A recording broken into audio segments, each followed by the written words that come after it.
Hello বন্ধুরা, welcome to my channel. তোমরা অনেকেই মেসেঞ্জার, হোয়াটসঅ্যাপ এমনকি ইউটিউব চ্যানেলে নক করছো যে দাদা noun, pronoun, subject, person, number এবং অবজেক্টটা একটু বুঝিয়ে দিলে ভালো হয়। তো তোমাদের রিকোয়েস্টে আজকের ক্লাসটা আমি নিয়ে আসলাম। আজকের ক্লাসে আমি তোমাদেরকে দুইটা জিনিস শেখাবো, নাউন এবং প্রোনাউন। এই দুইটা জিনিস যদি তোমরা একটু শিখতে পারো তাহলে তোমরা এমনিতেই চারটা জিনিস শিখে নিতে পারবে। নাউন প্রোনাউন জানা থাকলেই কিন্তু তোমরা সাবজেক্ট শিখে নিতে পারবে। নাউন প্রোনাউন জানা থাকলেই তুমি পারসন শিখে নিতে পারবে। নাউন প্রোনাউন জানা থাকলেই তুমি নাম্বারও শিখে নিতে পারবে। নাউন প্রোনাউন জানা থাকলেও তুমি অবজেক্টটাও শিখে নিতে পারবে। সো আজকে আমি তোমাদেরকে এগুলো কোনো গ্রামাটিক্যাল ডেফিনেশন দেব না, কারণ আমার অনেক দুর্বল ভাইরা আছে সংজ্ঞা দিলে পরে সেগুলোকে মাথায় রাখতে পারে না। সেই জন্য আজকে আমি আমার মতো করে তোমাদেরকে একটু আজকে বোঝাবো, যাতে আমার দুর্বল ভাইরা এগুলো খুব সহজে মাথায় রাখতে পারে। আর একটা কথা বলি, নেতাজি সুভাষচন্দ্র বোস যেমন বলেছিল তোমরা আমাকে রক্ত দাও, আমি তোমাদেরকে স্বাধীনতা দেব। আমিও ঠিক তেমনি তোমাদেরকে বলতে চাই, তোমরা আমাকে সময় দাও, আমি তোমাদেরকে শিক্ষা দেব। এসো প্রথমে আমরা শিখে নিই নাউন কি। আমি কিছু শব্দ উচ্চারণ করছি, এই শব্দগুলো শুনে তোমাদেরকে বলতে হবে এগুলো কি। Book, chair, table, pen, India, Bangladesh, cow, dog, bird, Karim, Rahim. এই যে শব্দগুলো উচ্চারণ করলাম, বলো তো এগুলো কি। হ্যাঁ, এগুলো আমরা সব দেখে বুঝতে পারছি যে এগুলো সব এক একটা জিনিসের নাম। বুক একটা জিনিসের নাম, চেয়ার একটা জিনিসের নাম, টেবিল একটা জিনিসের নাম, পেন একটা জিনিসের নাম। তো এখানে আমরা যতগুলো দেখতে পাচ্ছি সবই তো নাম। তবে হ্যাঁ, একটা জিনিস লক্ষ্য করো, এখানে বুক যে দেখতে পাচ্ছি, এই বুকটার মধ্যে কি কোনো প্রাণ আছে? না, কোনো প্রাণ নেই, তাই এটাকে আমরা বলতে পারি বস্তুবাচক, এটা হচ্ছে বস্তু। চেয়ার, এটার মধ্যেও কোনো প্রাণ নেই, এটাও বস্তু। টেবিল, এটার মধ্যেও প্রাণ নেই, এটাও বস্তু। পেন, এটার মধ্যেও প্রাণ নেই, এটাও বস্তু। তার মানে আমরা দেখতে পাচ্ছি এগুলো হচ্ছে বস্তুবাচক। এবার দেখো ইন্ডিয়ার বাংলাদেশ, এই দুইটা জিনিস দেখেই আমরা বুঝতে পারছি এটা কোনো জায়গার নাম বা স্থানের নাম, তাই আমরা বলতে পারি এটা কি স্থানবাচক। আবার দেখো কাউ, ডগ আর বার্ড, এই তিনটার মধ্যেই কিন্তু প্রাণ আছে, তাই এটাকে আমরা বলতে পারি প্রাণীবাচক। আবার দেখো করিম আর রহিম, এই দুইটাই দেখে আমরা বুঝতে পারছি এই দুইটাই কোনো মানুষের নাম, তাই এটাকে আমরা বলতে পারি এগুলো হচ্ছে ব্যক্তিবাচক। তাহলে দেখো আমরা কোথাও বস্তুর নাম পাচ্ছি, কোনো জায়গার নাম পাচ্ছি, কোনো প্রাণীর নাম পাচ্ছি, কোনো ব্যক্তির নাম পাচ্ছি। আর এই যে নামগুলো পাচ্ছি এগুলোকেই আমরা বলি নাউন। তাহলে তোমরা এই কথাটা একটু ভালোভাবে মাথায় রাখবে, পৃথিবীর মধ্যে যা কিছু রয়েছে তার পিছনে একটা না একটা নাম রয়েছে। কোনো বস্তুর নাম হতে পারে, জায়গার নাম হতে পারে, প্রাণীর নাম হতে পারে, ব্যক্তির নাম হতে পারে, পদার্থের নাম হতে পারে। তো এই নামগুলোকেই আমরা নাউন বলি। এবার এসো আমরা শিখে নিই প্রোনাউন জিনিসটা কি। প্রোনাউন এর বাংলা অর্থ হচ্ছে সর্বনাম। আমরা নামের পরিবর্তে যেগুলো ব্যবহার করি সেগুলোকেই বলি প্রোনাউন। দেখো আমরা সবসময় কিন্তু নাম ব্যবহার করি না। যেমন ধরো আমার নাম মিসকাতুল, তো আমি কাল কলকাতা গিয়েছিলাম, আর তুমি আমাকে জিজ্ঞাসা করছো যে তুমি কাল কোথায় গিয়েছিলে, তো আমি কি বলবো, মিসকাতুল কাল কলকাতা গিয়েছিল? এভাবে বললে তো আমাকে সবাই বোকা বলবে, তাই না? তো আমি এখানে আমার নামের পরিবর্তে কি বলবো, হ্যাঁ মিসকাতুলের পরিবর্তে আমাকে বলতে হবে আমি কাল কলকাতা গিয়েছিলাম। আমি কাল কলকাতা গিয়েছিলাম এটা বলতে হবে, কখনো বলবো না যে মিসকাতুল কাল কলকাতা গিয়েছিল, কারণ আমি আমার নিজের নাম কেন ব্যবহার করব। যদি এখানে আমি আমার নিজের নাম ব্যবহার করি তাহলে সেকেন্ড পারসন বুঝবে যে এখানে হয়তো থার্ড পারসন কোনো একজন ব্যক্তির কথা সে বলছে। ওকে, নিশ্চয়ই ব্যাপারটা বুঝতে পারছো, এই জন্য আমরা প্রোনাউন ব্যবহার করি। তো প্রোনাউন আমরা কোনগুলোকে বলি দেখে নাও। I, you, we, they, he, she, name, it. আর এগুলোকেই আমরা নামের পরিবর্তে ব্যবহার করে থাকি। আর এগুলোকেই ইংরেজি গ্রামারের ভাষায় বলা হয় প্রোনাউন।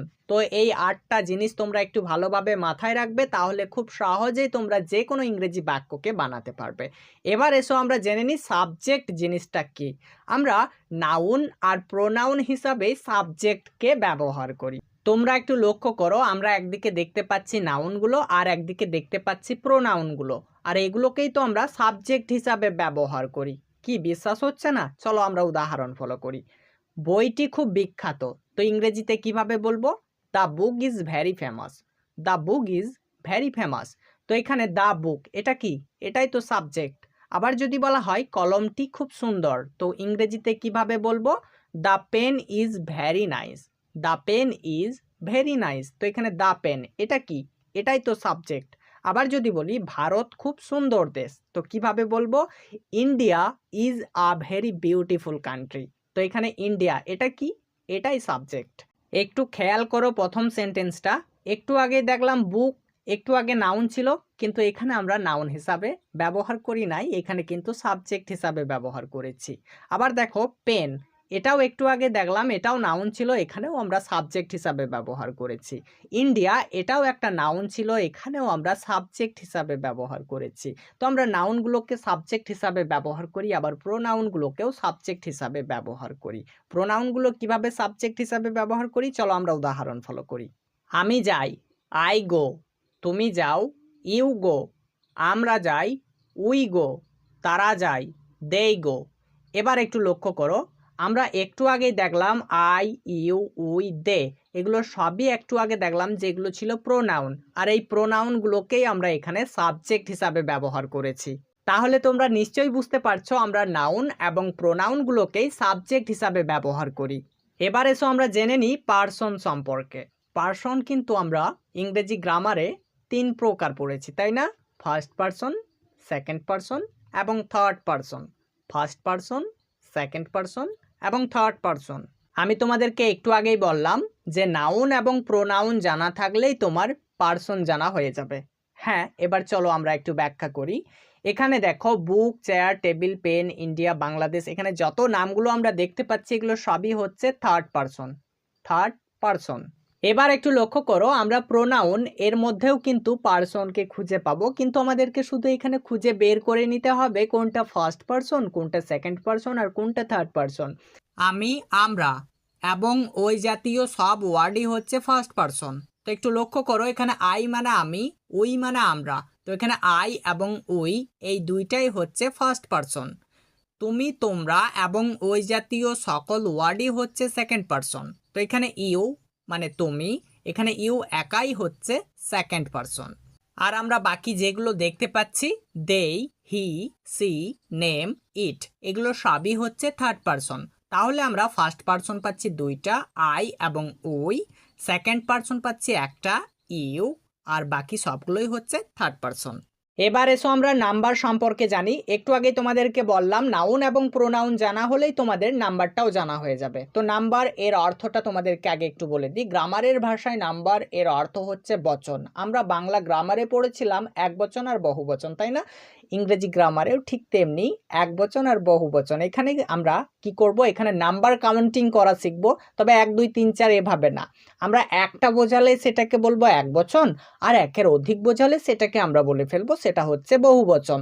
তাহলে 2 থেকে স্টার্ট হলে সেটাই হয়ে যাবে বহুবচন। ওকে, তো এখানে দেখো বুক এর পূর্বে একটা এ লেটার বসিয়ে দাও, তাহলে হয়ে যাবে আ বুক, যার অর্থ হচ্ছে একটি বই। তাহলে এটা কয়টা বোঝাচ্ছে? একটি বোঝাচ্ছে। তাহলে এটাকে আমরা কি বলতে পারি? এক বচন বলতে পারি, তাই না? তাহলে এটাকে আমরা ইংরেজি গ্রামারকে এক বচনে বলি সিঙ্গুলার নাম্বার। Singular number. ঠিক তেমনি করে চেয়ার এর পূর্বে একটা এ বসিয়ে দাও, তাহলে হয়ে যাচ্ছে আ চেয়ার, যার অর্থ হচ্ছে একটি চেয়ার। তাহলে এটাও হচ্ছে সিঙ্গুলার নাম্বার। Okay fine. এবার একটু লক্ষ্য করো, বুক এর পূর্বে এটাকে উঠিয়ে এর পরে একটা এস যুক্ত করে দাও, তাহলে হয়ে যাচ্ছে বুকস, যার অর্থ হচ্ছে বইগুলি। তাহলে আমরা বুঝতে পারছি এখানে বইগুলি বলছে, তার মানে অনেকগুলি বই। তাহলে এটাকে আমরা বলতে পারি প্লুরাল নাম্বার, বহুবচন, যার অর্থ বহুবচন। Okay fine. ঠিক তেমনি করে চেয়ার এর পূর্বে এটাকে উঠিয়ে দিয়ে আমরা এর পরে একটা এস যুক্ত করে দেব, তাহলে হয়ে যাবে চেয়ার্স, যার অর্থ হচ্ছে চেয়ারগুলি। তাহলে এগুলো দেখে আমরা বুঝতে পারছি যে অনেকগুলি চেয়ার, তার মানে এটা হচ্ছে প্লুরাল। এবার একটু লক্ষ্য করো, কাউ, ডগ আর বার্ড এই তিনটারই পূর্বে এ লেটার বসিয়ে দাও, তাহলে হয়ে যাচ্ছে আ কাউ মানে একটি গরু, আ ডগ মানে একটি কুকুর, আ বার্ড মানে একটি পাখি। তাহলে আমরা এখানে একটি বোঝাচ্ছি, এই জন্য আমরা এগুলোকে বলবো singular number. Singular number. Okay fine. এখানে এবার এ লেটারকে উঠিয়ে দিয়ে এর পরে আমরা একটা করে এস যুক্ত করে দেব, তাহলে হয়ে যাচ্ছে কাউজ মানে গরুগুলি, ডগস মানে কুকুরগুলি, বার্ডস মানে পাখিগুলি। তাহলে এখানে সবগুলোতে একের অধিক বোঝাচ্ছে, তাই এগুলোকে আমরা বলতে পারি এগুলো হচ্ছে প্লুরাল নাম্বার। তাহলে কিন্তু আমরা সকলেই শিখে গিয়েছি কিভাবে নাউন থেকে নাম্বার বের করতে হয়। এবার এসো আমরা কিভাবে প্রোনাউন থেকে নাম্বার বের করব সেটা শিখে ফেলি। আমরা আই এর অর্থ পাই আমি। তো আমি একজন বোঝাচ্ছে নাকি দুইজন বোঝাচ্ছে? হ্যাঁ, একজন বোঝাচ্ছে। এই জন্য আমরা বলতে পারি এটা হচ্ছে সিঙ্গুলার নাম্বার। তো কোন person singular number? First person নাকি সেকেন্ড পার্সন নাকি থার্ড পার্সন? হ্যাঁ, আমরা এটাকে বলতে পারি এটা হচ্ছে ফার্স্ট পার্সন সিঙ্গুলার নাম্বার। তো এই কথাগুলো তোমাদেরকে একটু ভালোভাবে মাথায় রাখতে হবে, কোনটা ফার্স্ট পার্সন সিঙ্গুলার নাম্বার, কোনটা সেকেন্ড পার্সন সিঙ্গুলার নাম্বার, আর কোনটা থার্ড পার্সন সিঙ্গুলার নাম্বার। এগুলোই কিন্তু আইডেন্টিফাই করে কোনখানে অক্সিলারি ভার্ব ব্যবহার করতে হবে। এগুলো না জানা থাকলে কিন্তু আমরা অক্সিলারি ভার্বের ব্যবহার করতে পারবো না। এবার দেখো ইউ, যার অর্থ হচ্ছে তুমি। তো এখানে তুমি একজন নাকি দুইজন?